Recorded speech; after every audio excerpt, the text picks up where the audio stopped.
Good morning, guys. Thanks so much for joining us this morning today. I'm Miss Hillary, and we have Miss Corey and Miss Valerie that are going to be helping out. So let's get started with a word of prayer, okay? Dear Lord, thank you so much for this day. Thank you so much for each and every kiddo that's here at church or that's watching from home. Lord, we just pray that your words would be our words and that you would give us your words to get through this lesson and just help your truth to be known. It's in your name. Amen. All right, guys, just like every week, we're going to start out with our ABC cards. You guys should know these by now. All right, Marley, A, all have sinned. That's right. B, believe on the Lord Jesus. Now, who remembers what C is? Is it cotton candy? No. C, children, obey your parents. Good job, guys. All right, now our truth cards. Brody, Macy, Alyssa, do you guys remember? What word means God is in control of everything? Sovereign, that's right. Sometimes we don't always understand why things happen, but that's because God is sovereign. We don't have to understand. We just know that He's in control. All right, what is the bad news we learn from the Bible? All have sinned. That's right. You, me, everyone. What is the good news we learn from the Bible? Caleb? Jesus saves sinners. Thank goodness. What word can we use to describe our God that cannot sin? God cannot sin. Holy. That's right. Good job, guys. Okay, guys, let's go over our memory verse. Do you remember the motions from last week when we did Genesis 12, 1 through 2? You remember that part? Well, let's go over it. So it was Genesis 12, 1 through 2. And then the motions for this part is, now the Lord said to Abram, go to a land that I will show you, and I will make of you a great nation. And then it says, and I will bless you, you can bring both hands up, and make your name great, so that you can be a blessing. So let's read it one more time all together, and then we'll do our memory verse song. Are we ready? So Genesis 12, 1 through 2. Now the Lord said to Abram, go to a land that I will show you, and I will make of you a great nation, and I will bless you and make your name great, so that you will be a blessing.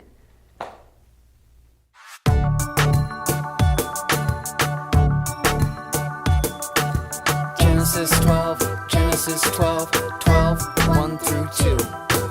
Now the Lord said to Abram, go to the land that I will show you, and I will make of you a great nation. Now the Lord said to Abram, go to the land that I will show you, and I will make of you a great nation. And I will bless you, and I will bless you, and make your name great, and make your name great, so that you will be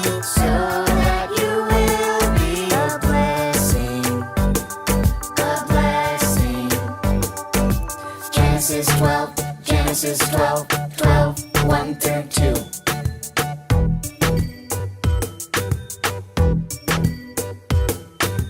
Now the Lord said to Abram, go to the land that I will show you, and I will make of you a great nation. Now the Lord said to Abram, go to the land that I will show you, and I will make of you a great nation. And I will bless you, and I will bless you, and make your name great, and make your name great, so that you will be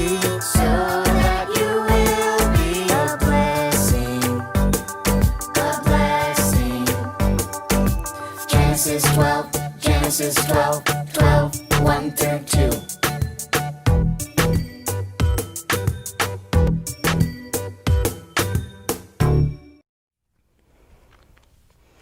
Okay, everybody, remember last week when we talked about Abram And remember how we talked about how God had called Abram to do something, to trust in God and to follow him? He asked Abram to move far away from his family and his family land that he had known and grown up in. God had called him to move to a faraway land. Remember, this was going to be a long journey, and he didn't know where God was leading him.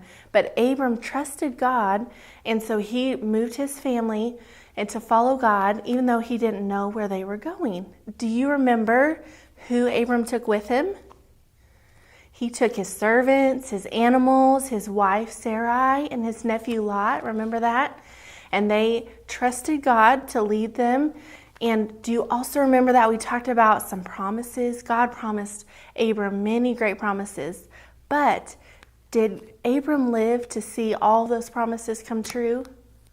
He didn't, did he? He didn't live to see them all come true. But Abram still trusted God to do what he said, and he knew that if God promised it, it would come true someday. So let's also talk about what was that word that we said that means you believe in what God says he'll do? Like you trust God to do what he says he'll do. Do you remember that word? Faith. That's right, faith. When we have faith in God, it means that we trust him to do what he says he'll do. And Abram had faith in God that he would follow where God led him. And so Abram had faith and trusted God and led wherever God took him. All right, guys, sing with us. Abraham had faith in God, faith in God, faith in God. Abraham had faith in God, and I can have faith too. God said, get up, pack and move, pack and move, pack and move. God said, get up, pack and move to a place that I'll show you.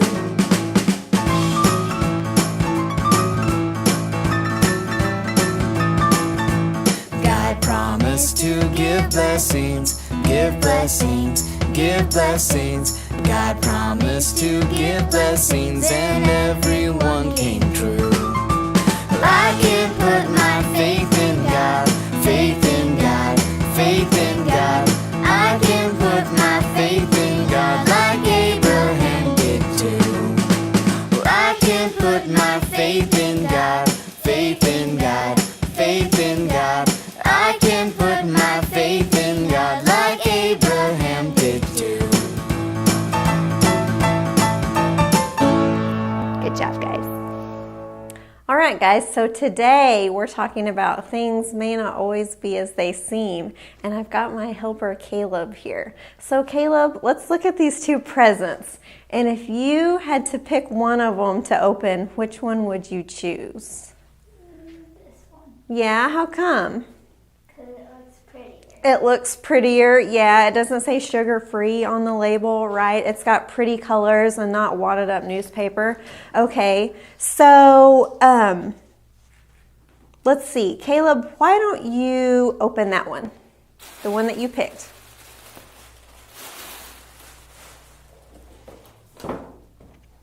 Go ahead and open it.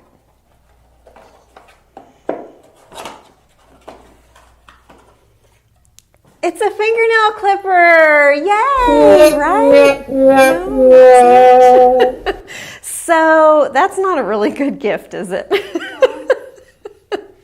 So it might have been prettier on the outside, but that doesn't necessarily mean that it has a great gift on the inside. So let's go ahead and see what's in our other not so pretty package.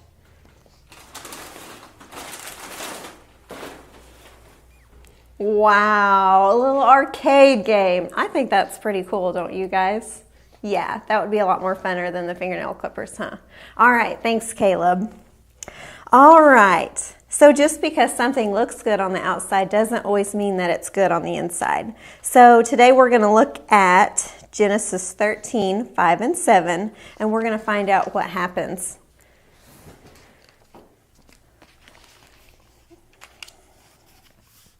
Okay, And Lot, who went with Abram, also had flocks and herds and tents, so that the land could not support both of them dwelling together, for their possessions were so great that they could not dwell together.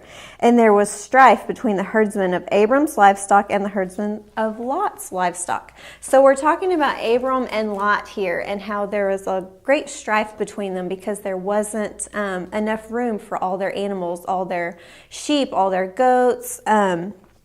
So both of them had a lot of things, and they both needed more land. So the verse tells us that they had so many things that there just wasn't room for both of them to live there together. Animals like sheep and goats need to have grass and water, and they were running out of resources from the land. So after a while, all the good grass was eaten, and there wasn't enough water for the animals to drink. So this led to fighting between Abram and Lot. Now you guys are wondering, what does all this have to do with these presents? Well, we'll get there in just a second. So how are they going to solve this problem between needing more land and needing more resources for their animals? Let's listen to Genesis 13, 8, and 9. Then Abram said to Lot, "Let there be no strife between you and me, and between your herdsmen and my herdsmen, for we are kinsmen. Is not the whole land before you, separate from me? If you take the left, then I will go right, or if you take the right, then I will go left." So Abram told Lot, "If you choose the land on the left, then I will go right. If you choose the land on the right, then I will go left." So Abram tried to resolve the conflict between them. So as you can see in our flip chart, Abram's letting Lot choose where to go. And Lot may not have been the smartest man. He, just like our presents, he chose maybe what looked the best, but he didn't stop and pray about it and ask God where he wanted him to go. He just chose the thing that looked best, kind of like our presents earlier. So let's take another look at the Bible. We're going to look at Genesis 13, 12, and 13. Okay, Abram settled in the land of Canaan, while Lot settled among the cities of the valley and moved his tent as far as Sodom. Now the men of Sodom were wicked, great sinners against the Lord. So what do we know about the people of Sodom? They weren't very good, were they? They were evil, wicked people that did not love the Lord. So Abram stayed in the land of Canaan, where God showed him to go, but Lot chose to go to the place that looked better. So the people of Sodom were not very good, as we just said, and Lot chose to live in the land that looked best, but wasn't necessarily the best. So let's stop and think about Lot's choice. Did he make a good choice, or did he just go off of his own will? Okay, everybody, so let's talk about some choices that we can make. And I want you to tell us at home, shout it at the TV or the computer, whatever you're watching, and tell us what choice you would make, okay? So if you had to choose between a snack of eating a nice, crisp, fresh apple or 2 big, huge chocolate candy bars. Are those heavy? Mm-hmm. They're pretty heavy, huh? Which one would you choose? The apple? Raise your hand. Or the 2 big, huge candy bars? Okay, so the apple, that's pretty nutritious and crispy and healthy and fresh. These, they probably taste real good and smell real good, but you might have a tummy ache after, huh? But you would get to choose. Okay, next thing is if it's a really cold day in the winter and there's snow on the ground, would you choose a swimsuit or would you choose a coat to wear? That'd look really cute on you. What do you think? For a nice cold day, swimsuit or a coat? You would get to choose. What choice would you make? Okay, last choice. Let's see.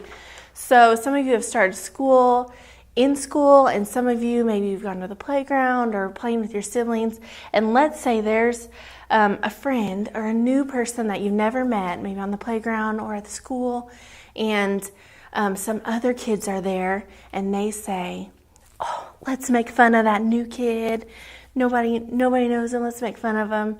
Or would you choose to remember and tell your friends that God says we shouldn't be mean to others, we should love others and be kind to them? That's a choice you get to make too, right? Some of you might have even got to make that choice this week, huh? Now, sometimes the choices we make, it's really hard to choose, right? it's hard to make good choices. Like maybe we know what a good choice would be, but we really want to do what we want to do. It's hard to make that choice, right? But you know what? God can help us make the right choice in things. And we, just like Abram, prayed to God when they were choosing their land, and he asked God, hey, what should I do, God? Will you please lead me?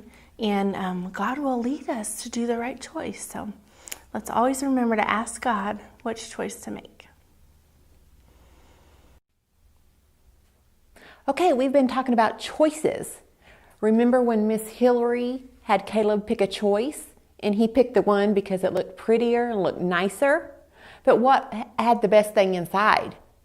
It wasn't the pretty one, it was the one that wasn't so nice, huh? So you can't really tell when you look at things what's the best choice and what's not the best choice sometimes. Remember Miss Valerie talked about praying before you make choices? Well, let's go on with our story with Abram and Lot. So Abram picked the land that looked the best, and he moved to a town near Sodom. And remember when Miss Hillary told you the people of Sodom were very wicked and sinners, and they sinned against God? So when Lot made his choice on what looked best, it really wasn't the best choice, was it? Abram stayed in the land that God had promised him. Let's go on. Now there were 4 kings and their armies. Can you put your 4 fingers up? 4 kings. Let's count them. 1, 2, 3, 4. 4 kings and their armies, and they attacked. And then there were 5 kings over here. Can we see the 5 fingers and the 5 kings and their armies? Let's count them. 1, 2, 3, 4, 5. So 4 kings and their armies and 5 kings and their armies. And in these 5 kings was also the king of Sodom, the city which Lot lived by. So the 4 kings had attacked, and the 5 kings got together, and they went into battle. Can you have a battle? Crash, crash, crash, crash, crash, crash. Oh, who do you think would win? The 4 kings, the 5. They're fighting, big battle. The 4 kings were winning. So the 5 kings, they ran away up into the mountains. So the 4 kings, with their armies, they went into the surrounding cities, and they took the people, including Lot. And they gathered all their stuff. And they carried all their stuff away too. Can you carry stuff away? Come on, carry your stuff away. So here's these 4 kings. They had beat the 5. The 5 ran away. The 4 kings captured the people and all their stuff, and they were carrying them away. But one guy got away, and he went to Abram. Remember Lot's uncle Abram? The one that our memory verse is about? Well, let's go to the Bible and read from there. And this is in Genesis chapter 14. That's in the New Testament. And we're going to read verse 14. And it says, when Abram heard his kinsmen, that would be Lot and Lot's family, had been taken captive, he led forth his trained men, born in his house, 318 of them. Can you imagine? This wasn't all of Abram's servants, but 318 of his servants were trained fighters. So he took those 318 and he went in pursuit as far as Dan. So he chased after those 4 kings that had captured Lot and taken all their stuff in the cities of Sodom and around and carried them off.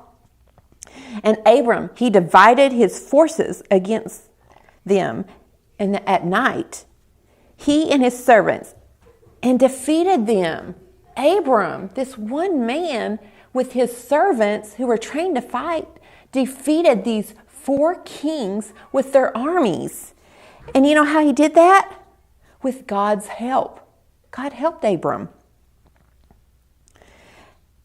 And then they pursued him far off. Then he brought back all the possessions, and also brought back his kinsman Lot with his possessions and the women and the people. So Abraham was bringing back all the people that were captured and all of their stuff. So here they come back. They're on their way back, and somebody came out to meet him. So we're going to go down to verse 18 and find out who came to meet Abram and the people coming back.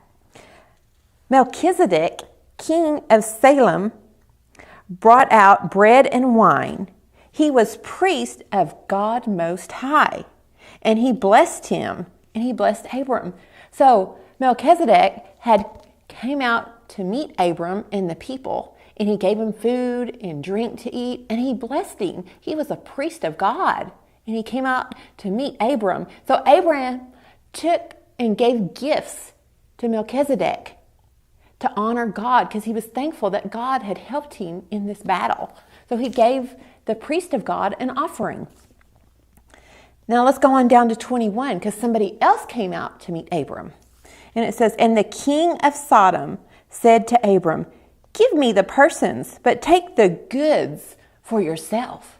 So the king of Sodom, he must have came down from the mountains where he'd ran off to, and he met Abram, and he said, just give me back my people, but you can keep all the stuff, all that good stuff.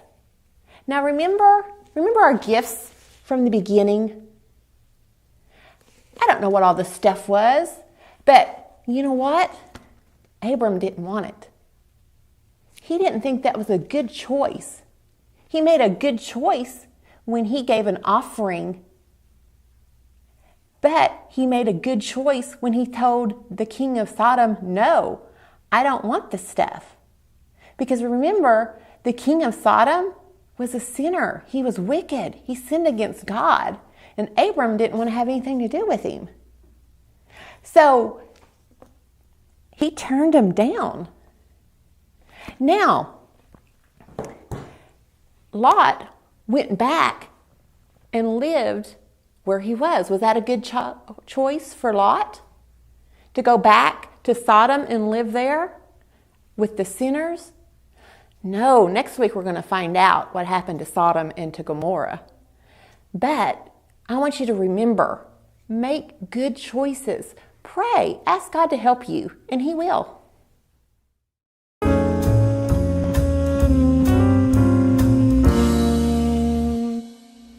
Hey, Spot, you want to play fetch?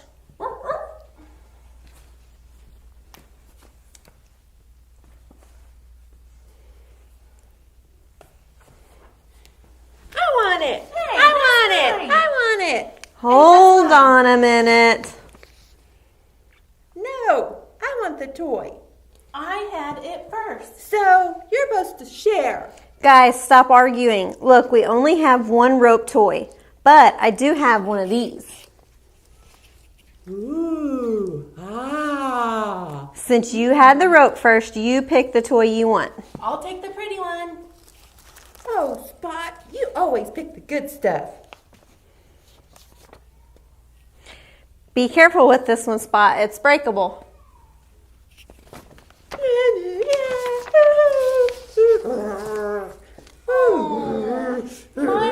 Mine broke. Spot, why did you pick that toy? Because it looked so pretty. I thought it would be better than that old rope. But when I saw Brownie having so much fun with the rope, I wanted to have fun too. Just because something looks better does not mean it is better. Remember, we should always think about and pray about our decisions. Do you remember our Bible story today about Abram and Lot?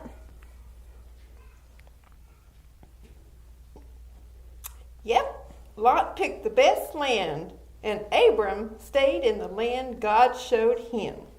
Lot got captured and Abram had to save him. I'm glad I don't make bad choices like that. You are both right about our Bible story. We all need to think and pray before we make choices. Okay, teacher, I will. Me too. Hey, Spot, you want to go play with my rope? Sure. Bye, teacher. Bye, guys. Bye. Make good choices.